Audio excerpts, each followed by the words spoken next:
എറണാകുളം പാരിയത്തുകാവ് ഭൂമി പ്രശ്നത്തിലെ സർക്കാർ സമവായ നീക്കങ്ങൾ അനിശ്ചിതത്വത്തിൽ.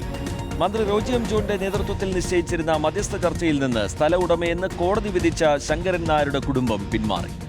ഉന്നതിയിലെ കുടുംബങ്ങൾ ചില മാറ്റങ്ങളോടെ പ്രപ്പോസൽ അംഗീകരിക്കാൻ തയ്യാറായിരിക്കെയാണ് മറുഭാഗത്തിന്റെ പിന്മാറ്റം. ഇത് വഞ്ചനാപരമാണെന്ന് ആരോപിച്ച് സമരം ശക്തമാക്കാൻ ഒരുങ്ങുകയാണ് സമരസമിതി. സജോ ദേവസ് നൽകും വിശദാംശങ്ങൾ. സജോ, ചൊവ്വാഴ്ചയാണ് ഇനി അടുത്ത ഒഴിപ്പിക്കൽ നടപടികളുമായി വീണ്ടും ഈ അഭിഭാഷക കമ്മീഷൻ എത്താൻ ഇരിക്കുന്നത്. ഈ സമയത്ത് ഈ ചർച്ചകൾ വഴിമുട്ടിയത് വലിയ തിരിച്ചടിയാകില്ലേ?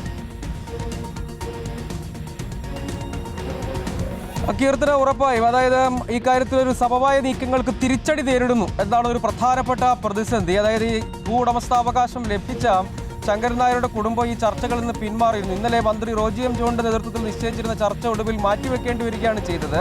അതായത് സർക്കാർ നേരത്തെ മുന്നോട്ട് വെച്ചൊരു നിർദ്ദേശം 7 പേർക്ക് 5 സെന്റ് വീതം 35 സെന്റ് ഭൂമി, അതിൽ ആർക്കെങ്കിലും ഭൂവുടമസ്ഥാവകാശം ഉണ്ടെങ്കിൽ അവരുടെ ആ ഭാഗം കുറച്ച് ബാക്കിയുള്ള സ്ഥലം അത് ഒരു ഭാഗത്ത് വിട്ടു നൽകുന്നു. അവർക്ക് സർക്കാർ സ്പോൺസർഷിപ്പിലൂടെ വീട് നൽകുന്നു.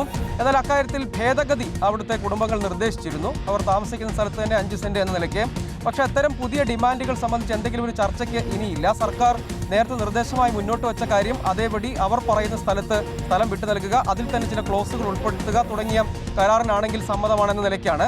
അപ്പോൾ ആ കാര്യത്തിലെ ഭേദഗതി ഒന്നും അംഗീകരിക്കില്ല എന്ന നിലപാട് അവർ സ്വീകരിക്കുന്നു. അപ്പോൾ ഇനി എന്ത് പോംവഴി എന്നതൊരു പ്രധാനപ്പെട്ട പ്രതിസന്ധിയാണ്. ഏതായാലും തുടർ തീരുമാനങ്ങൾ പ്രഖ്യാപിക്കാൻ അല്പസമയത്തിനകം സമരസമിതി മാധ്യമങ്ങളെ കാണും എന്ന് അറിയിച്ചിട്ടുണ്ട്. അഭിഭാഷക കമ്മീഷന്റെ ഒഴിപ്പിക്കൽ നടപടിയും ഇതിനിടെ നടക്കാനിരിക്കുകയും ചെയ്യുന്നുണ്ട്. അപ്പോൾ ഈ വിഷയത്തെ എങ്ങനെ നേരിടും എന്ന വല്ലാത്തൊരു അനിശ്ചിതാവസ്ഥയാണ് ഇപ്പോൾ രൂപപ്പെട്ടിരിക്കുന്നത്. ശരി, ചൊവ്വാഴ്ചയാണ് അഭിഭാഷക കമ്മീഷന്റെ ഒഴിപ്പിക്കൽ നടപടി ഇനിയുള്ളത്. അതിനു മുൻപ് ഒരു പരിഹാരം അവിടെ ഉണ്ടാകുമോ എന്നുള്ളതാണ്. സമരസമിതിയുടെ തുടർ നീക്കങ്ങൾ എന്താണെന്നുള്ളത് അറിയാം. ഇന്ന് മാധ്യമങ്ങളെ കാണുമെന്നുള്ള സൂചനകളാണ് ലഭിക്കുന്നത്.